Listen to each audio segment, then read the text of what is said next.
The original Nikon Z9 dropped like a bomb in 2021, redefining what a mirrorless camera could do. No mechanical shutter, stack sensor magic, and autofocus that tracks like a hawk.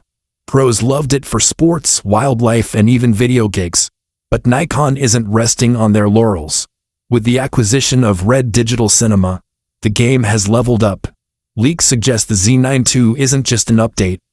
It's Nikon's bold statement in the hybrid era, blending stills prowess with pro video tools that could rival dedicated cinema cams. Picture this: you're out in the field, capturing a high-speed action sequence. The Z9 II's rumored 46-megapixel stacked sensor promises to deliver insane detail without compromising on speed. Yeah, you heard that right, 46 MP. A slight bump from the original's 45.7 MP, but optimized for faster readouts. Insiders are saying this sensor could handle 60 frames per second in raw bursts. 60? That's not just fast. That's obliterating the competition.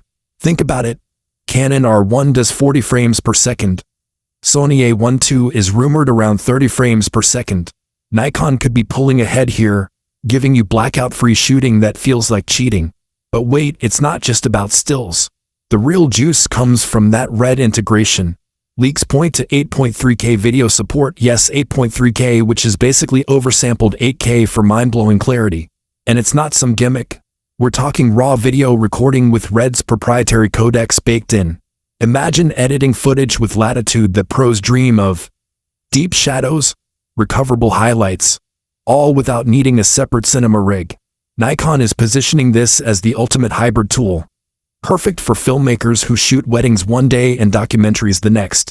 Oh, and did I mention 60 frames per second in that 8.3K mode? Smooth, slow MO that looks straight out of Hollywood. Now, let's talk autofocus, because that's where Nikon has been killing it. The Z9's subject detection is already legendary. People, animals, vehicles, it nails them all.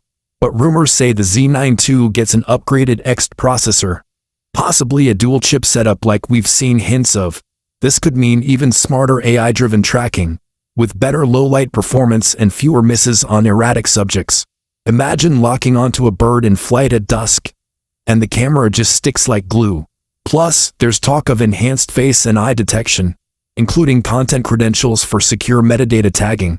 In a world full of deepfakes, this authenticity feature could be a game-changer for journalists and creators who need to prove their work is real. Hold on though, delays are part of the rumor mill. Early whispers had this beast dropping in late 2025, but sources now point to 2026, maybe even pushing into 2027. Why? Integrating Red tech isn't easy. It requires custom components that are scarce or pricey. Nikon wants to get it right, especially with events like the 2026 Winter Olympics on the horizon. Pros might get prototypes for testing there, but the full release could miss the games. Frustrating? Sure. But if it means a polished product, it's worth the wait. Remember the original Z9's firmware updates? Nikon kept evolving it. Pre-capture raw, better IBIS. Expect the Z9 II to launch strong and improve over time. Let's compare this to the rivals to see why it's got everyone hyped. Take the Canon EOS R1 solid, but its 24MP sensor feels dated for resolution hounds. Sony A1 II rumors promise high res, but Nikon's ergonomics and build quality often win out for all-day shoots. And don't get me started on the video side. With Red on board, Nikon could leapfrog everyone in hybrid capabilities. If you're in the Nikon ecosystem, this upgrade path looks seamless. Same Z-mount lenses but unlocked potential. Diving deeper into the specs leaks, the viewfinder is another highlight. Rumors suggest borrowing the 5.76 million EVF from the Z6 III, brighter, sharper, with less lag. Perfect for composing in harsh light or reviewing shots on the fly. Battery life? Expect improvements, maybe pushing 500 plus shots per charge in burst mode, thanks to efficient processing. And the body, rugged as ever, weather-sealed for extreme conditions, but perhaps slimmer with better heat dissipation for those long video takes. What about pricing? The original Z9 launched at around $5,500.